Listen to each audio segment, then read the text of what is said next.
En primer lugar, las sentencias de la Corte obviamente deben ser acatadas. En segundo lugar, nosotros creemos que hay el fallo para que la gente lo entienda. Hay 4 que han votado por la constitucionalidad absoluta de la ley de medios. Hay 2 que han votado en disidencia diciendo que parte de la ley de medios es inconstitucional y que no se pueden afectar las licencias hasta que venzan, es decir, 2017, 2018, creo que está volando mi casa, y una disidencia de una honra es la de Carlos Fay. Tenía que ser él, mi viejo profesor y maestro de Derecho Político, el que más sabe y escribió libros sobre la libertad de expresión, que dijo: si se afecta la estructura económica en un contexto como el de la Argentina, de un grupo, se afecta la libertad de expresión y el derecho a saber de las sociedades. Artículo invocado, artículo 13 de la Convención Interamericana de Derechos Humanos y artículo 14. Yo pude leer el fallo, ustedes saben que estuve muchos años en la justicia. Ahora, yo no puedo respetar el fallo de la mayoría. Yo voy a denunciar el juicio político del presidente de la Corte. Tengo autoridad moral. La verdad es que en la sesión del 23 de abril en la Comisión de Asuntos Constitucionales denuncié la existencia de un pacto espurio entre la señora Cristina Kirchner, Zanini y el presidente de la Corte, Lorenzetti, en el sentido de que habían introducido una reforma que le devolvía la caja, el manejo presupuestario, y todos los negocios consecuentes del manejo presupuestario al presidente de la Corte, a cambio de ¿qué? Dije yo, de la ley de medios. Esto lo dije el día 23 de abril. El día 24 de abril, además, muestro de qué manera Lorenzetti alteró la carta de los jueces federales, de los camaristas federales, sacando la parte donde ellos reclamaban la independencia y poniendo solo el problema de la caja. Ahí vuelvo a denunciar el pacto. Ustedes saben que Lorenzetti, para que lo sepa todo el pueblo argentino, parece un hombre de bien, es un hombre de un pasado oscuro. Nosotros tenemos todos los expedientes de Rafaela, un hombre muy vinculado en ese momento a asociaciones médicas y a pactos espurios con el famoso Alderete. ¿Se acuerdan que se cobraban las coimas en la estación de servicio de la entrada a Rosario, las famosas gerenciadoras? Yo no digo que las haya recibido él, pero sí esa asociación y esa corporación. Es un hombre de muy oscuro pasado, del PJ. Su secretario, el que le maneja todo, es Marchi, que en realidad es el que hace los negocios con Kunkel, con Ordiales. Entonces, ¿qué significa esto? Como en un momento él quiere girar el pacto que había hecho, el pacto incluye ley de medios, pero también levantamiento del embargo de Chevron, que va a hablar él. Ahora, una pregunta, Elisa, ¿qué lugar ocupa en todo este entramado que usted está denunciando el fallo de la Corte Suprema declarando inconstitucional la reforma judicial que incluía la reforma del Consejo de la Magistratura? Le voy a decir una cosa, por eso la reforma que estaba en el Congreso incluía judicial, ya no la ley de medios, que estaba en la justicia. Le pregunto esto porque esto le molestó mucho al gobierno y porque los principales voceros del kirchnerismo salieron a atacar a la Corte Suprema en ese momento. La reforma judicial incluyó 3 aspectos para que la gente entienda. Una, esta kirchnerización, que era la supuesta elección democrática de atar todos los partidos. La segunda, cambiar la mayoría para acusar o suspender jueces de una mayoría de 2/3 a una mayoría absoluta, lo que significaba y significa que solo el kirchnerismo puede aprobar o suspender. Y lo tercero, la caja, que pasaba de la Corte, de Lorenzetti, Kriegel, al Consejo de la Magistratura, ¿está? Donde también él tenía su representante, que era Marchi. Él tenía además, era presidente de un comité de inversiones, donde estaban miembros del Consejo de la Magistratura y determinaban los negocios inmobiliarios, los negocios de infraestructura, los negocios de informatización, y ahí parecería que había muchos socios.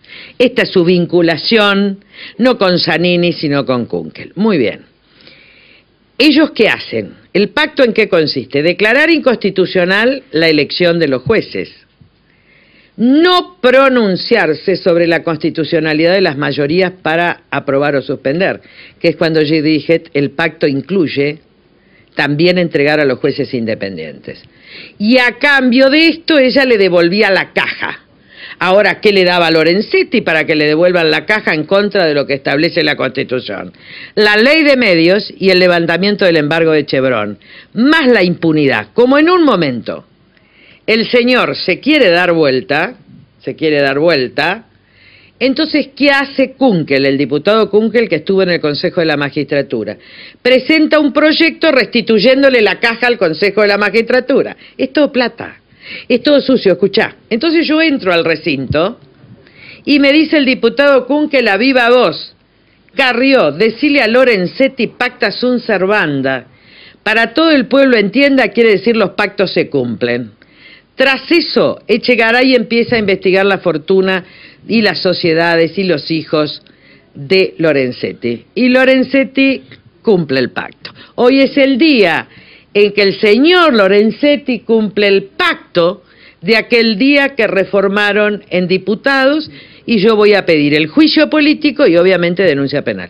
Pino, ¿y qué lugar ocupa Chevron en toda esta historia? Bueno, ese es uno de los canjes más negros, porque la Cámara, con la disidencia absoluta de Fait, tira la Corte, la Corte revoca el fallo en primera instancia del juez Medina y el fallo por unanimidad de la Corte de Apelaciones en el pedido que la Corte ecuatoriana le hace a la Argentina de embargar a Chevron por 19.000 millones de dólares en el expediente, en el proceso que la compañía tiene en Estados Unidos por haber contaminado 500 kilómetros cuadrados en el Amazonas. Ya viene perseguida Chevron por grandes multas en Estados Unidos, en Angola, etcétera.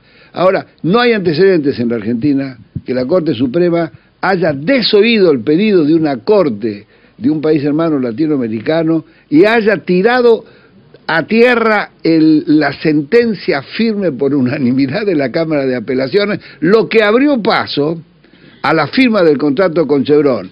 ¿Cómo será de vergonzoso el pacto que no han hecho oídos, la Corte no ha hecho oídos a los recursos de amparo que presentamos para conocer el contrato?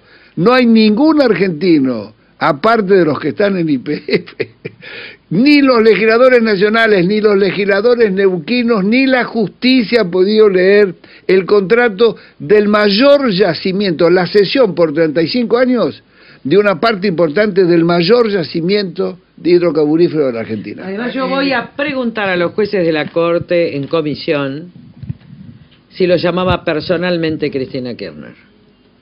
¿A quiénes apretaba Zanini y con qué cosas? ¿Y a quiénes apretaba directamente Cristina Kirchner? Elisa, ¿cuáles son las pruebas que usted le va a presentar a la justicia para...? Todas, tengo todos los documentos, está la bolsa. Porque nosotros, de Lorenzetti, tenemos bolsas. Desde su historia en Rafaela, bolsas enteras, expedientes judiciales. Lo que pasa es que tiempo al tiempo, yo no podía usar esto en campaña. Porque si yo usaba esto en campaña, se perdía el valor de la verdad.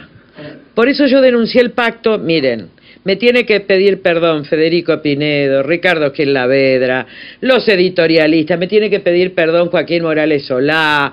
Qué grave Carrió lo que está diciendo Nelson Castro, todos yo los quiero, pero tienen que pedir perdón. ¿Saben por qué? Porque si toda la oposición se daba cuenta, había una que era cómplice, yo lo tenía claro, yo conozco el manejo del Poder Judicial, muchachos, tengo 16 años de justicia. Entonces pidan perdón. Ahora, si toda la oposición hubiera denunciado, ¿saben cuál hubiera sido el resultado? El pacto no se hubiera podido cumplir. Pero como era preferible decir que yo decía un disparate a quedar mal con Lorenzetti y con la Corte, porque muchos son abogados y tienen causas y firman escritos, ¿está? No quedar mal con la Corte está mal. Yo quedé mal con toda la Corte. Hay un punto en el cual usted hace una salvedad al respecto de lo que dijo Sabatella hoy con respecto a la conservación de los puestos de trabajo en caso de aplicarse la ley. Voy a leer lo que dice, le quiero decir al pueblo de la nación que está en juego nuestro derecho a saber, pero que vamos a luchar por la libertad de expresión y todos estos medios de expresión y sus trabajadores van a tener garantía. Y llamo a la gente a manifestar de manera no violenta y pacífica, como lo hicimos pidiendo la República, pidiendo por el derecho a saber porque los más perjudicados somos los ciudadanos con esto. Los que nos quedamos sin saber somos los ciudadanos. Miren lo que le dice. Bueno, si la ecuación económica no le da, contesta Lorenzetti, este señor que yo lo tengo ahí, la compañía puede restablecer el equilibrio económico en el flujo de fondos ajustando algunas variables, tales como prescindir de empleados en las regiones en las que dejaría de operar, echarlos. Dice, eche los empleados. Esto le dice Lorenzetti a Clarín. Le dice, incremente los precios del servicio. Esto le dice el presidente, el de la Corte, a Clarín. Súbale los precios de las cuotas a la gente que tiene, no sé qué, videocable, porque yo soy prehistórica. Y reduzca las inversiones de capital en forma proporcional a que baje el tamaño de la empresa. Ahora, una empresa que no tiene publicidad oficial, yo no tengo nada con Clarín, gracias a Dios nunca le voté una ley.